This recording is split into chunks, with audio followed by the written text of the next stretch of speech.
మనతో మాట్లాడడానికి BJYM vice president Anitha Reddy గారు ఉన్నారు. మేడం, కంగ్రాచులేషన్, మీరు వైస్ ప్రెసిడెంట్గా ఎన్నికయ్యారు. ఇప్పుడు మీ భవిష్యత్ కార్యాచరణ ఏ విధంగా ఉండబోతుంది? ఈరోజు గన్ పార్క్ దగ్గర కొట్లాడి తెచ్చుకున్న తెలంగాణలో దాదాపు 1200 మంది విద్యార్థుల బలిదానాలు ఏ ఆకాంక్షతో అయితే వాళ్ళు బలిదానాలు చేసుకొని తెలంగాణ తెచ్చుకున్నానో వాళ్ళ ఆశను నిరాశపరిచి ఉద్యోగులను విద్యార్థులను దాదాపు ముందున్న టీఆర్ఎస్ ప్రభుత్వం, ఇప్పుడున్న కాంగ్రెస్ ప్రభుత్వం మొత్తం 12 సంవత్సరాల పాలనలో విద్యార్థులను నడి రోడ్డు పైన పడేసింది. దీనికి గల ముఖ్య కారణాలు ఏంటంటే వాళ్ళ నిరంకుశ పాలన. ఇన్ని రోజులు రజాకారులు ఏదైతే పాలన చేస్తారో వీళ్ళు కూడా అదే పాలన చేస్తున్నారు. ఈ తెలంగాణ అమరవీరుల సాక్షిగా ఈరోజు గన్ పార్క్ స్తూపం వద్ద భారతీయ జనతా పార్టీ యువమోర్చా మా రాష్ట్ర అధ్యక్షులు గణేష్ కుండ గారి ఆధ్వర్యంలో అమరవీరుల స్తూపం వద్ద వాళ్ళకి ఘన నివాళి అర్పించి ఈరోజు మొట్టమొదటిగా భారతీయ జనతా యువమోర్చా మా పార్టీ కార్యవర్గ సభ్యులం అందరం మేము శబ్దం చేయడం జరిగింది. రాబోయే రోజుల్లో విద్యార్థుల పట్ల, ఉద్యోగ పట్ల, నిరుద్యోగుల సమస్యలపై పోరాటాలు చేస్తూ మా భవిష్యత్ కార్యాచరణను రాబోయే రోజుల్లో ప్రజల్లోకి, విద్యార్థుల్లోకి తీసుకెళ్లే విధంగా మా కార్యాచరణ ఉండబోతుంది. ఇందులో భాగంగానే ఇప్పుడు మనకు రాబోయే వారం రోజుల్లో ఫీ రియంబర్స్మెంట్ గురించి 10,000 కోట్ల బకాయిలు ఇప్పటికీ మిగిలి ఉన్నాయి. ఆ ఫీ రియంబర్స్మెంట్ విడుదల చేయకుండా విద్యార్థుల జీవితాలతో చెలగాటమాడుతుంది కాంగ్రెస్ ప్రభుత్వం.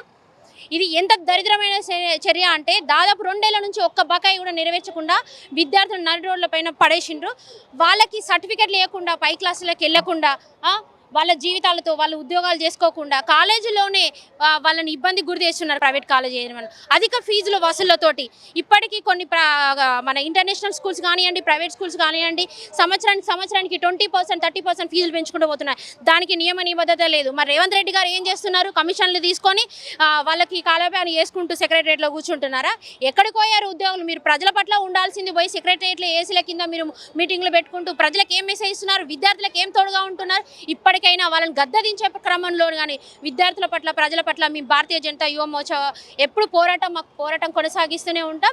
ఈ రాబోయే రోజుల ముందు మా నిరసనని ప్రజల్లోకి కాకుండా గ్రామ స్థాయిలో, మండల స్థాయిలో కూడా వెళ్లే విధంగా మా కార్యాచరణ తీసుకోవాలి. మొన్న ఏజ్ రిలాక్సేషన్ కూడా ఇచ్చారు ఉద్యోగ నియామకాలలో, కానీ నోటిఫికేషన్లు లేనప్పుడు ఏజ్ రిలాక్సేషన్ ఇచ్చి ఏం లాభం?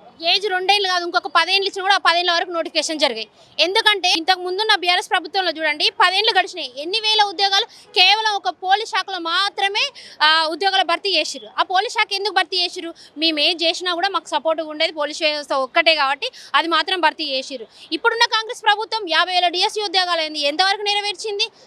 నర్సింగ్ ఉద్యోగాలు అన్నారు, నెరవేర్చిందా? ప్రైవేట్ ఉద్యోగులు అన్నారు, ఆర్టీసీ వాళ్ళు, ప్రతి ఒక్కరిని రోడ్డు మీద పడేసింది. ఒక్క దగ్గర కూడా ఉద్యోగాల భర్తీ లేకుండా, వాళ్ళకు కనీస వేతనాలు లేకుండా, రైతు బంధు అనేసి వాళ్ళకు రైతు బంధు ఇప్పటికీ క్లియర్ చేయకుండా, ప్రతి దానిలో అవకతవకలు. ఎంతసేపు చూడు స్కామ్లు చేద్దామా అని అంటారు. ఒక స్కామ్కి తీసుకొస్తారు, దానికో స్కీమ్ చేసేస్తారు. ఏం చేస్తున్నారు? వాళ్ళకి ఏం మెసేజ్ ఇస్తున్నారు? ప్రజలకు ఈ ప్రభుత్వం మురగబెట్టింది ఏమీ లేదు. ఏదో వాళ్ళ 2 ఇయర్స్ ఏది రిలాక్సేషన్ చేసుకున్నారు. అశోక్ నగర్లో 45 సంవత్సరాలు వచ్చి వాళ్ళు జాబ్ లేకుండా, సరిగ్గా తిండి లేకుండా, నిద్ర లేకుండా చీకటి గదిలో చదువుకుంటున్న వాళ్ళు కొన్ని వేల మంది ఉన్నారండి. మీరు ఒక్కసారి వాళ్ళ దగ్గర చూడండి, లైబ్రరీల చుట్టూ తిరుక్కుంటూ, అరే ఉద్యోగం వస్తుంది, మేము బాగుపడతాం, తెలంగాణ వచ్చింది రాబాయ్, ఇప్పుడు కాంగ్రెస్ వచ్చింది అన్న ధీమాతో ఉన్నారు. కాంగ్రెస్ వచ్చి 2 ఏళ్ళు గడుస్తున్నా అయిపోతుంది, ఇంతవరకు నోటిఫికేషన్ లేకుండా వాళ్ళు ఏది రిలాక్సేషన్ మించి ఏం లాభం వాళ్ళకు? అంటే 2 ఏళ్లలో ఏ నోటిఫికేషన్ పడదు, వాళ్ళ ఏజ్ అయిపోయినట్టే కదా. సర్వీసు అంత ఏజ్లో కూడా జాబ్ కొట్టినా కూడా వాళ్ళ ఉన్న ఏజ్ అంతా అయిపోయినాక 5 ఏళ్ళు 10 ఏళ్ళు ఉద్యోగాలు చేసుకొని ఏం చేస్తారండి? వాళ్ళ కుటుంబం గడుస్తుందా? వాళ్ళకి పెళ్ళిళ్ళు కాక, ఆడ కుటుంబాలు గడవక, అరే ఒక్కొక్కరు చీకటి గదుల్లో ఉండి కొన్ని సంవత్సరాల నుంచి బాధపడుతుంటే వీళ్ళేమో సంబరాలు చేసుకుంటున్నారు. దేనికి సంబరాలండి?